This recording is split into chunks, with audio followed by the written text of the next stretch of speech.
Today I'll be speaking about my piece, The Place You've Come to Fear the Most. This piece is a recycled window, which I found in a restoration centre on the south side. I'd started this work a few times, but I ended up with this window because I'd seen a lecture on materiality and affect that Charles gave in semester 1, where he talked about that art creates new feelings.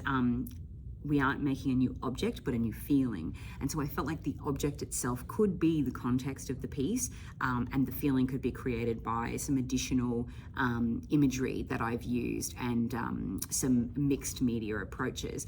Looking at the socio-political aspects of COVID-19, there's a lot of skepticism about its existence, its capabilities, its long-term effects, its longevity, whether or not it was chemical warfare, and there's a lot of conspiracy theories about the government and, how it's been managed.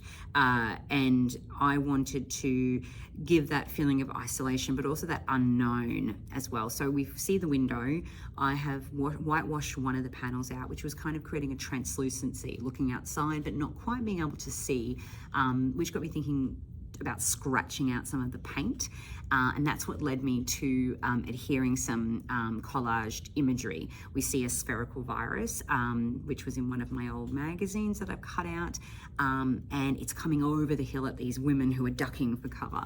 And that's an image from the 1940s of a low-flying plane during World War II, and the women are ducking to protect themselves from being hit by this plane.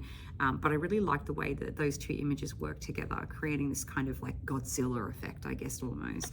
And then we see a set of anatomical lungs on the bottom window. This sort of lends to the lungs being, the windows are the lungs of the home. They let the air in, they let the air out, and also COVID is a respiratory, it affects the respiratory system quite heavily as part of its attack system. So that has two meanings.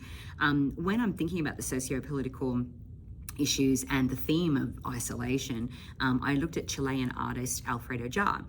He has a work, The Garden of Good and Evil, which is in a garden in the UK. It was installed in 2017, and it's 9 steel boxes that the artist has constructed. They're all different like heights and designs in terms of, like how they're displayed, but they are all 1 meter squared. Now he got the idea for the dimensions of these prisons from a poem by Mahmoud Darwish, and he's a Palestinian poet, and he wrote a poem called 1 Square Meter of Prison in '86.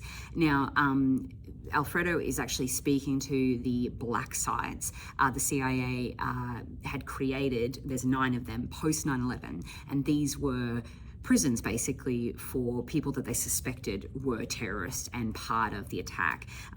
They used them for torture, psychological experiments, and a lot of the times they killed people in these spots. So when all of this came out, I think Alfredo wanted to translate this into something that you could see, so you could understand the spatial feeling that that person was put under and whether they were guilty or not.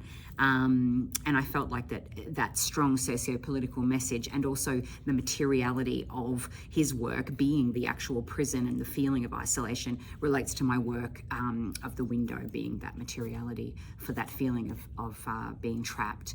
Yeah, thank you.